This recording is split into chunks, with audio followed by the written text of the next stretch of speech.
அறிவிச்சுடர் பார்வையாளர்கள் அனைவருக்கும் வணக்கம். இன்றைய காணொளியில் மூத்த பத்திரிகையாளர் திரு சரவணா ராஜேந்திரன் அவர்களை நாம் சந்திக்கிறோம். ஐயா வணக்கம். வணக்கம் ஐயா. அண்மையில் பூனாவில் ஒரு கார் விபத்து. ஒரு சிறார் ஓட்டு போகிறார், ஒரு சிறுவன் அந்த காரை ஓட்டிகிட்டு போகிறாரு.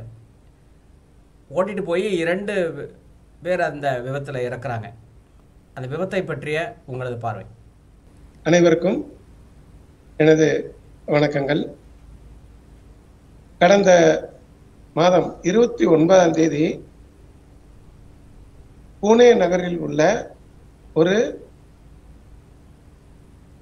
உயர் ரக மதுபான விடுதி, பப்புன்னு சொல்லுவாங்க, அங்க ஒரு 17 வயது 4 மாதம்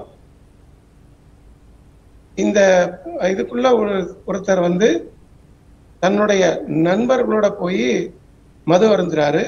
அது தொடர்பான வீடியோ இருக்குது. அவர் கூட போன எல்லாருமே 17 வயதுக்கு கீழே உள்ளவங்க. எதுக்காக அந்த மது விருந்து பார்ட்டின்னு சொல்லுவாங்க வைக்கிறாங்க அப்படின்னா, அவருக்கு அவங்க தாத்தா ஒரு காரை பரிசா கொடுத்திருக்கிறாரு.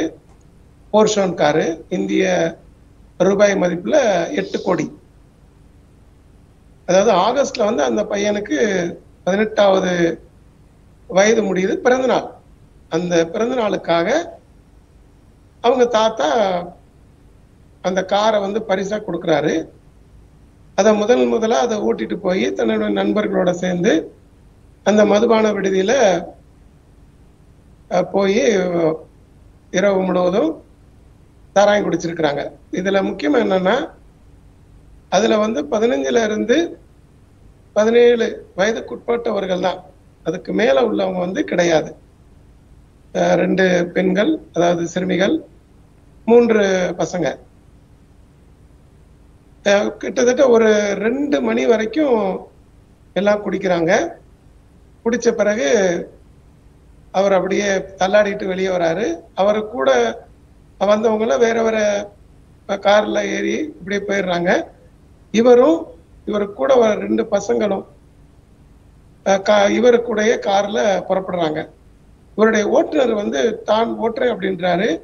அதெல்லாம் வேண்டாம், ஏன்னா இது கோடிக்கணக்கான மதிப்புள்ள காரு அப்படின்னு அந்த பையன் ரொம்பையும் ஒரு திமிர்த்தனத்துல சொல்லிட்டு உட்கார்ந்து ஓட்டுறான். அந்த மதுபான விடுதியிலிருந்து வெளியே வரும் பொழுதே கிட்டத்தட்ட 80க்கு மேல வேகம் கூட்டிடுறாங்க, ஸ்பீடு. அதுக்கப்புறம் கொஞ்சம் போக போக ஸ்பீடு 220 கிடக்குது. அதுவும் அதிகாலை கிட்டத்தட்ட 2:30லேருந்து 3 மணி இடைவெளி. சாலையில எதுவுமே இல்லைன்னு 220 கிலோமீட்டர் வேகத்துல கார் பறக்குது. அப்ப இரவு பணி முடிச்சுட்டு 2 ஐடி இன்ஜினியர்ஸ் அவங்க வீட்டுக்கு போயிட்டு இருக்காங்க. பைக்ல வேகமா மோதி அந்த இடத்திலேயே அஸ்வின் கஷ்யப், அவத்யா அப்படி 2 பேரும் அந்த இடத்துல இறந்துடுறாங்க. உடனே அங்க உள்ள நபர்கள்லாம் அந்த 2 பேரையும் தூக்கி பாக்குறாங்க, இறந்துட்டாங்க. கார் ரொம்ப வேகமா போய் முன்னாடி நின்றுச்சு, எதுலையும் மோதாம எப்படியும் நின்றுச்சு. அங்க வண்டியில் உள்ள யாருக்குமே பாதிப்பு இல்லை. அப்ப நேரடி சாட்சியில் பையன்தான் டிரைவிங் பண்ண எல்லாத்தையும் பார்த்துட்டாங்க. அவனை அடிச்சு கீழே இறக்கியிருக்காங்க. காவல்துறைக்கு தகவல் கொடுத்திருக்காங்க. அவங்களும் உடனே அந்த பையனை கூட்டிட்டு போயிட்டாங்க. இந்த இடைவெளியில அவன் கூட 2 சிறுவர்களும், இந்த 3 பேருமே கோடீஸ்வரர்களோட பிள்ளைங்க. அதனால இந்த விபத்து நடந்த உடனேயே அவங்க வீட்டுக்காரன் இப்படியே தெரிஞ்சு மற்ற 2 பேர்த்தையும் கூட்டி போயிட்டாங்க. ஓட்டுநரும் அந்த வண்டி ஓட்டுன சிறுவனும் காவல் நிலையம் போறாங்க. இங்கதான் ஒரு அதிர்ச்சியான நிகழ்வு நடக்குது. ஏன்னா அந்த பையன் கிட்டத்தட்ட 3000 கோடி மதிப்புள்ள பிசினஸ் பண்ற தொழில் அதிபரோட பையன். அதனால உடனே கம்யூனிகேஷன் நடக்குது. காவல் நிலையத்துக்கு போன் பண்றாங்க. அந்த பையன் உடல்ல உள்ள மதுவோட தாக்கத்தை குறைக்கிறதுக்கு காவல் நிலையத்துக்காரங்க என்ன செய்யறாங்கன்னா, அந்த பையனுக்கு பர்கர், பிஸ்ஸா அப்படின்னு ஆர்டர், அந்த கிட்டத்தட்ட 3-3.25 நிறைய ஆர்டர் பண்ணி கொடுக்குறாங்க. ஏன்னா அந்த மாதிரி மாவுச்சத்துள்ள பொருளை சாப்பிடும் பொழுது ரத்தத்துல உள்ள ஆல்கஹால் வந்து குறைச்சி காமிக்கும் அப்படின்னால அவனை நிறைய சாப்பிட சொல்றாங்க. எப்படி 2 கொலை பண்ணிட்டு வந்திருக்கான், அவனை காவல் நிலையத்துல ராஜா மாதிரி உட்கார வச்சுட்டு பர்கர் பிஸ்ஸா சாப்பிட சொல்றாங்க. அது வேற காரணம் வேற சொல்றாங்க, நீங்க சாப்பிட்டீங்கன்னா உங்க உடம்புல உள்ள ஆல்கஹால் விதம் கம்மியாயிடும், அதனால நீங்க தப்பிக்கலாம் அப்படின்னு சொல்லி அவனை சாப்பிட சொல்றாங்க. அவனுக்கு என்ன, பணக்கார பையன் அம்மாடு சாப்பிட்டுட்டு இருக்கான். இந்த நேரத்துல ப்ரொசீஜர் படி ரத்த மாதிரி எடுக்கணும். உடனே அவன் நல்லா சாப்பிட்ட பிறகு அவனை ரத்த மாதிரி கூட்டிட்டு போயிருக்காங்க. அப்பா அவங்க அம்மா வர்றாங்க, அந்த பையனோட அம்மா. அவன் கூட்டிட்டு போற காவல்துறை அதிகாரியோட பேசுறாங்க. அந்த பையனோட ரத்த மாதிரிய 2 டாக்டர், ஒரு டாக்டரும் ஒரு கண்காணிப்பாளரும் பக்கத்துல அரசு மருத்துவமனையில எடுக்கிறாங்க. எடுத்த உடனே அங்க ஒரு ட்விஸ்ட் நடக்குது. என்னன்னா, அந்த எடுத்த டெஸ்ட் டியூப்ல லேபிள் ஒட்டாம வேற ஒரு டெஸ்ட் டியூப்ல லேபிள் ஒட்டி அந்த பிளட் சாம்பிள குப்பையில போட்டுறாங்க. அப்ப எதுக்கு வேற ஒரு இதுல அவன் பேரை வச்சு ஒட்டினாங்கன்னா, அதுல அவங்க அம்மாவோட பிளட்டை எடுத்து நிறைச்சிடுறாங்க. நிறைச்சு பரிசோதனைக்கு எடுத்துக்கிட்டதா சொல்லி கையெழுத்து வாங்கி கன்ஃபெஷன் ஸ்டேட்மெண்ட்ல கையெழுத்து வாங்கிட்டு திருப்பி அந்த பையனை காவல் நிலையத்துக்கு அனுப்பிடுறாங்க. காலையில இது அத்தனை எத்தனை மணிக்கு நடக்குதுன்னா, ஒரு 4:30க்குள்ள நடந்து முடிஞ்சிருது. கிட்டத்தட்ட 4:45 to 5 மணிக்கு அந்த பகுதி எம்எல்ஏ, அந்த எம்எல்ஏ சுனில் டிங்கடே, அவர் அஜித் பவார் தேசியவாத காங்கிரஸ் கட்சியோட எம்எல்ஏ, அவரு அதிகாலை 5 மணிக்கு நேரா வராரு. வந்த உடனே காவல்துறை அதிகாரிகிட்ட பேசுறாரு. இந்த மாதிரி நீங்க உங்களுக்கு தெரியும்ல கேஸ என்ன எப்படி இது பண்ணிட்டு அப்படி பண்ணிருங்க, எதுனாலும் நாங்க பாத்துக்கிறோம், ஸோ நீங்க எதுக்கும் பயப்பட வேண்டாம் அப்படின்னு ஊக்கம் கொடுத்துட்டு அவரு பையன்கிட்டையும் நீ கவலைப்படாதரா, என்ன இரு காலையில பார்த்துன்னு சொல்லிட்டு போயிட்டாரு. அவனும் அங்கனுக்குள்ளே சின்ன பையன் தானே, ஏதோ உட்காந்துக்கிட்டு டேபிள்ல விளையாண்டுக்கிட்டு ஏதோ செஞ்சுக்கிட்டு உட்காந்துருக்கான். உடனே இந்த இதன் ஊடையில பொதுவாகவே விபத்து 2 கொலை நடந்திருக்குது. உயர் அதிகாரிகளுக்கு தகவல் கொடுக்கணும் அந்த காவல் நிலைய அதிகாரி. ஆனா உயர் அதிகாரிகளுக்கு வயர்லெஸ் தகவல் கொடுக்கல. இன்னொன்னு என்ன நடந்திருக்குன்னா, டைரி எழுதுவாங்க, டைரி குறிப்பு. பர்சன் வந்தாங்க இந்த மாதிரி, அதாவது பொதுவாக காவல் நிலையத்தில் நடக்கும், என்ன நடந்துச்சுன்னா ஒரு கச்சா ஸ்டேட்மெண்ட் மாதிரி அவங்க அந்த நேரடி யாரை பார்த்தாங்க, நேரடி சாட்சி, பையன் சொல்றது, இதெல்லாம் வச்சு கச்சா ஸ்டேட்மெண்ட் எழுதுவாங்க. அது அந்த டைரி குறிப்புல எழுதல.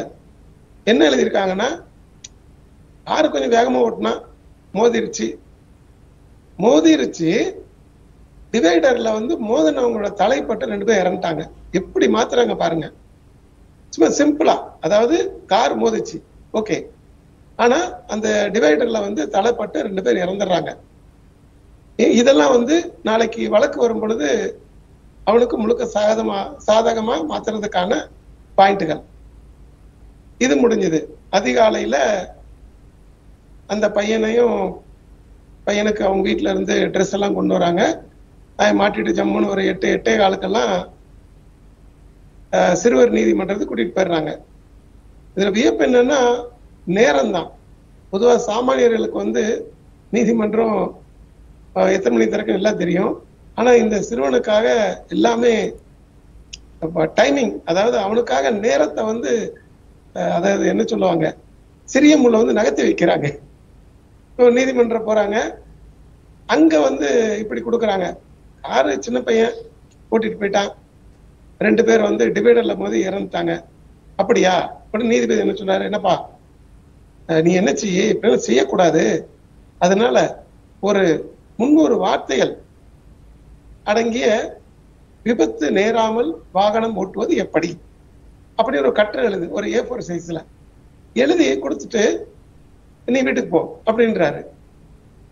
உடனே அந்த பையனும் தெரியுமில்ல எழுதுறது யாரு அப்படின்னு, அவன் கூட அவங்க அப்பா யாரையும் கூட்டுது, அவன் உடனே டக் டக்குன்னு எழுதி உடனே அந்த பையன் கையெழுத்து போட்டு இந்தாங்கன்னு கொடுத்த பிறகு அவ்வளவுதான், முடிஞ்சது. அந்த பையனுக்கு பிணை வழங்கிச்சு, வீட்டுக்கு போயிட்டான். இது எல்லாமே ஒரு 3 மணில இருந்து 8-9 மினிட்ல முடிஞ்சிருச்சு. 2 உயிர் போயிருக்குது. மது அருந்தி விட்டு வாகனம் ஓட்டிருக்கான். இது அத்தனை மிகப்பெரிய குற்றம். ஆனா இங்கதான் பொதுமக்களோட கோபம், அதாவது மெல்ல மெல்ல இந்த செய்தியெல்லாம் வெளியே வருது. விடியும் பொழுதே இவனுக்கு இவ்வளவு நடந்திருக்குன்றது பப்ளிக்கு தெரிஞ்சிருது. 2 பேரை கொலை பண்ணியிருக்கான். அவனை கூட்டிட்டு போய் பிஸா பர்கர்லாம் வாங்கி கொடுத்துருக்காங்க. அதை விட வந்து அவனுக்கு வந்து வெறும் ஒரு கட்டுரை எழுத சொல்லி பிணை வழங்கியிருக்காங்கன்னு சொல்லிட்டு மக்கள் முழுவதும் போராட்டம் நடத்த ஆரம்பிச்சிட்டாங்க. பகல் மத்தியானம் மாலை வரைக்கும் போராட்டம் அதிகரிக்க நெருக்கடி வருது. ஸோ அப்பகுதி புனே மாஜிஸ்ட்ரேட் வரைக்கும் போகுது. அதாவது கலெக்டரேட் வரைக்கும் போகுது. கலெக்டர் வந்து சரி இந்த விஷயம் ரொம்ப சிவியரா இருக்குது, அதனால நீங்க ஸ்ட்ரிக்ட் ஆக்ஷன் எடுங்க அப்படின்னு அவர் உத்தரவு கொடுக்குறாரு. அப்ப உயரதிகாரிகள், காவல்துறை உயரதிகாரிகள் வந்து நேரா பூனே அந்த நிகழ்வு நடந்த காவல் நிலையத்துக்கு வர்றாங்க. அப்ப பாக்குறாங்க 3 மணிக்கு விபத்து நடந்ததா எல்லாமே ஸ்டேட்மெண்ட் இருக்குது. ஆனா எங்களுக்கு வயர்லெஸ் தகவல் ஏன் கொடுக்கல அப்படின்னு கேட்கறாங்க. பதில் சொல்ல முடியல. அந்த 2 பேரும், அதாவது 2 காவல்துறை அதிகாரிகளும் சஸ்பெண்ட் செய்யப்படுறாங்க. இது முதல் சஸ்பெண்ட். அதுக்கப்புறம் என்ன நடக்குதுன்னா, அந்த பையனோட தாத்தா நேரா டிரைவர் வீட்டுக்கு போறாரு. பொதுவாவே தன்னுடைய, அது வந்து ஒத்த பையன் நினைக்கிறேன், தன்னுடைய ஒரே ஒரு பேரன் வந்து உள்ள சிக்கல்ல இருக்கும் பொழுது உதவி கேட்டுதான் போவாங்க டிரைவர்கிட்ட. ஐயா நீங்க பொதுவா திரைப்படங்களை பாக்குறோம், சரிப்பா நீ ஒத்துக்கோ நான் தான் ஓட்டினேன் அப்படின்னு சொல்றது வேற. ஆனா இவர் நேரா போய் அந்த டிரைவர் வீட்டுல மிரட்டி இருக்காரு. என்ன மிரட்டி இருக்காருன்னா, ஒழுங்கு மரியாதையா நான் தான் ஓட்டுனேன் அப்படின்னு நீ வந்து கோர்ட்ல சொல்லு, அப்படி சொல்லாட்டி நாளைக்கு நீ மிகப்பெரிய சிக்கல் ஆளாவ, நான் யார் தெரியுமா அப்படின்னு மிரட்டி இருக்காரு. இந்த மிரட்டல் வந்து அவங்க மனைவி வந்து மொபைல்ல ரெக்கார்ட் பண்ணிட்டாங்க. நேரா போய் போலீஸ்காரண்ட கொடுத்துட்டாங்க. இப்ப அவங்க தாத்தா விசாரணைக்கு நடத்துறாங்க. இது உண்மைன்னு அவங்க தாத்தாவையும் கைது செஞ்சிடறாங்க. இது ஊடையில 17 வயசு பையனுக்கு கார் ஓட்ட அனுமதி கொடுத்ததா அவங்க அப்பாவை வந்து குஜராத்ல இருந்து கைது பண்ணி கொண்டு வந்துட்டாங்க. 3 நாள் கடந்துருச்சு. ரத்த மாதிரிகள் வந்து வருது, பையன் உடம்புல ஆல்கஹால் கிடையாது அப்படின்னு. மீண்டும் மக்கள் மத்தியில இது பரவன பிறகு மீண்டும் ஒரு போராட்டம் வெடிக்குது. அப்ப காவல்துறை அதிகாரிகள் வந்து உயர் அதிகாரிகள் அவங்க பாணியில மருத்துவர்களை டாக்டர்களை விசாரிக்கிறாங்க என்ன நடந்துச்சு அப்படின்னு. அப்பதான் அவங்க சொல்றாங்க, இந்த மாதிரி நாங்க என்ன செஞ்சோம்னா அவனுடைய ரத்த மாதிரி குப்பையில போட்டோம், அவங்க அம்மா தான் வந்து கொடுத்தாங்க, அவங்க அம்மா ரத்த மாதிரி தான் இது அப்படின்றாங்க.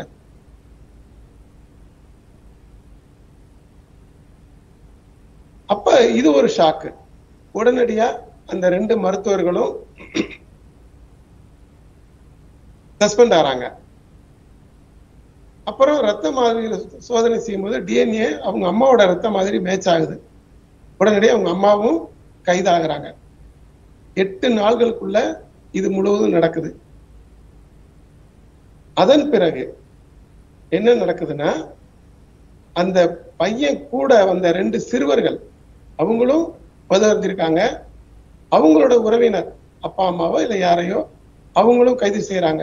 ஏன்னா நீங்க வந்து ஒரு குற்றத்துக்கு துணை போயிருக்கீங்க, உங்க பையங்க குற்றம் நடந்த இடத்துல இருந்திருக்காங்க, அதுக்கு சாட்சியம் இல்லாம அந்த சாட்சிகளை கலைக்கிற தெரியும் அது என்னென்ன பிரிவு அப்படின்னு கலைக்கிற முயற்சியில் நீங்க ஈடுபட்டுன்னு சொல்லிட்டு அந்த கூட இருந்த சிறுவர்களோட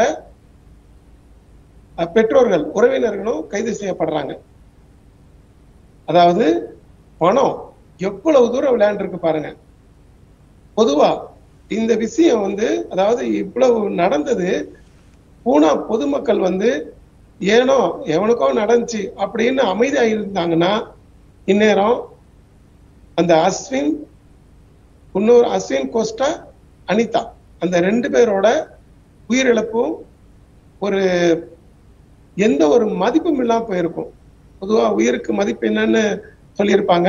பொதுவா பணக்காரர்களுக்கு வந்து உயிர்கள் வந்து கொசு மாதிரிதான். ஸோ இங்க அப்படிதான் நடந்திருக்குது. ஒரு 2 கொலை பண்ணியிருக்கான், இவன் அது கொலை தான். ஒரு காவல்துறை எப்படி விசாரிக்கணும் அந்த மாதிரி விசாரிக்காம அவனுக்கு காவல் நிலையத்துல பிஸ்ஸா பர்கர், அது ராத்திரி 3 மணிக்கு ஆர்டர் பண்ணி பிஸ்ஸா பர்கரா கொடுத்துருக்குறாங்க. அவங்க அம்மா நேரடியா தலையிட்டு அவனுடைய ரத்த சாம்பிளை தூக்கி தூர போட்டுட்டு தன்னுடைய ரத்த சாம்பிளை கொடுத்துருக்குறாங்க. அவங்க தாத்தா போய் டிரைவர்கிட்ட சினிமா பாணியில மிரட்டியிருக்காரு, ஒழுங்குமுறையா வந்து நீ குற்றத்தை ஏற்றிருக்க அப்படின்னு. இவ்வளவு நடந்திருக்குது.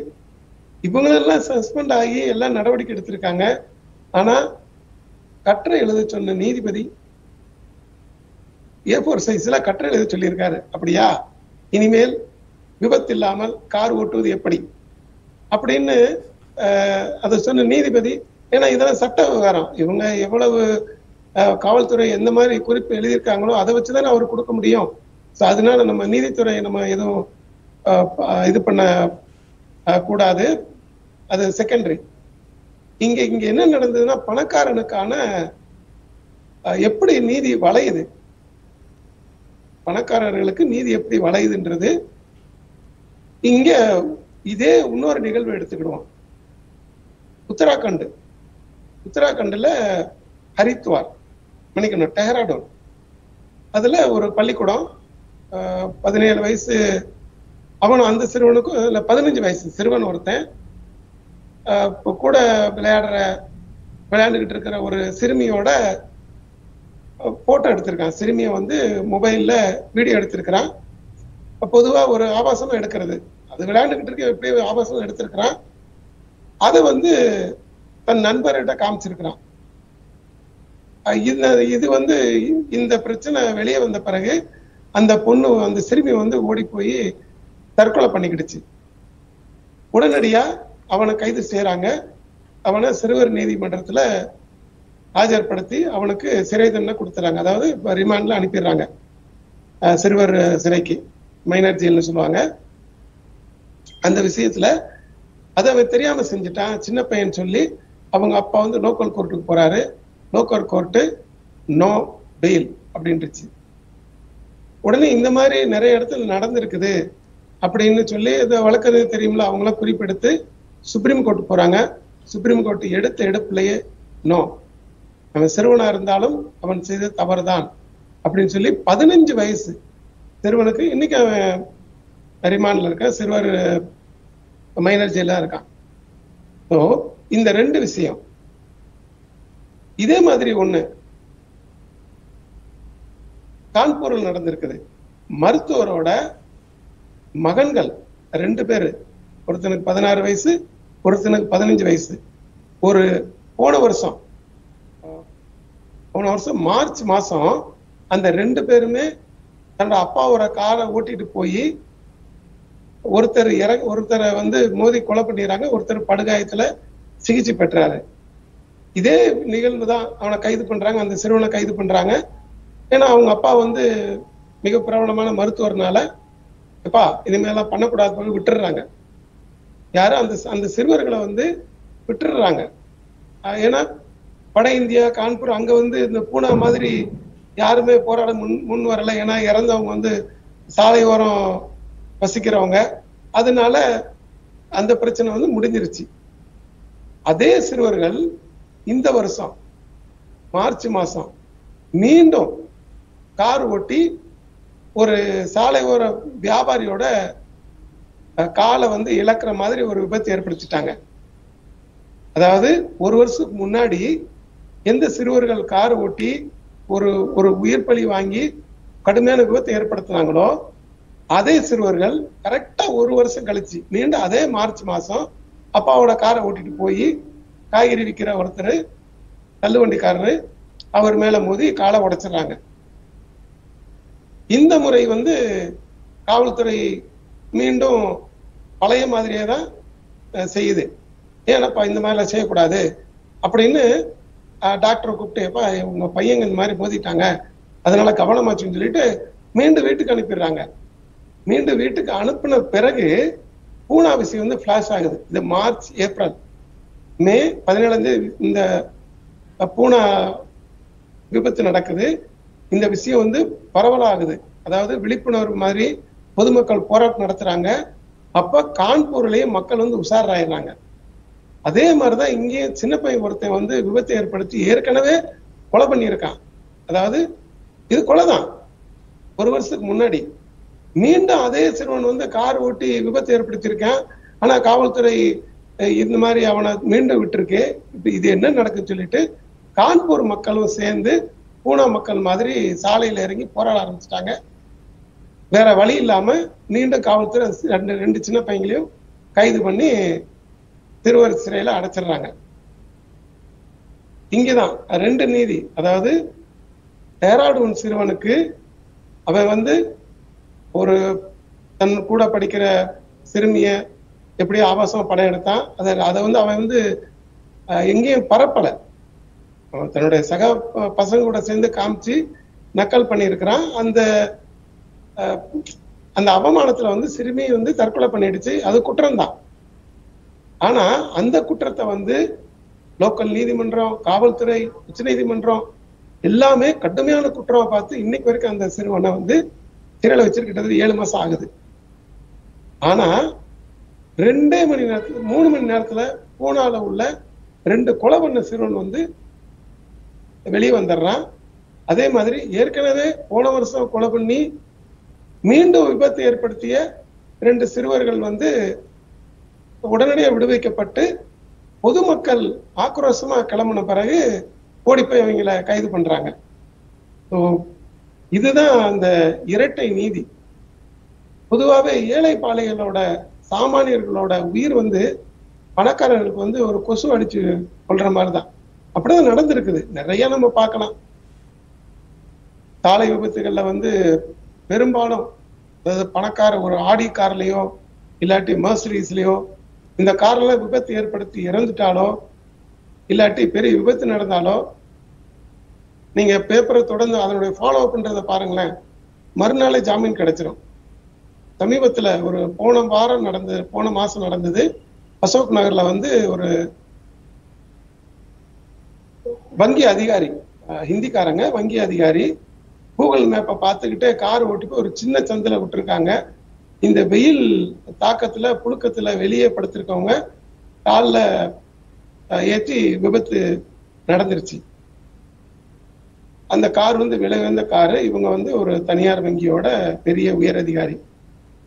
மறுநாள் காலையில பேப்பர்ல செய்தி வருது, விபத்து ஏற்படுத்தினாங்க,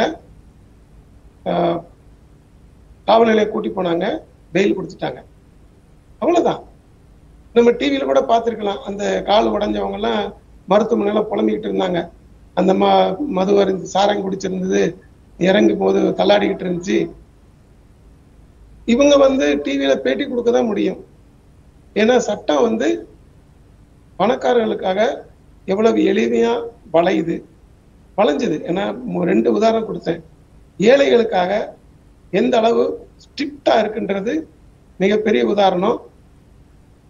இப்போதான் அந்த பூனாவோட விபத்துல என்னன்னா இவ்வளவு நடந்த பிறகு கிட்டத்தட்ட 1 வாரம் கழிச்சு அந்த சிறுவனை மீண்டும் போய் கைது பண்ணி ரிமாண்ட்ல வச்சுட்டாங்க. இப்ப என்னன்னா மிகவும் ஒரு சுருக்கமா சொல்ல போனா இப்போ ஒரு பரபரப்பா இருக்கனால அந்த சிறுவனை வந்து சிறையில வச்சிருக்காங்க. இன்னொரு 1 மாசம், ஏன்னா இப்ப தேர்தல் இப்ப ரிசல்ட் வந்துருச்சு, கண்டிப்பா அந்த விஷயம் வந்து அப்படியே கம்மியாகிட்டே இருக்கும்.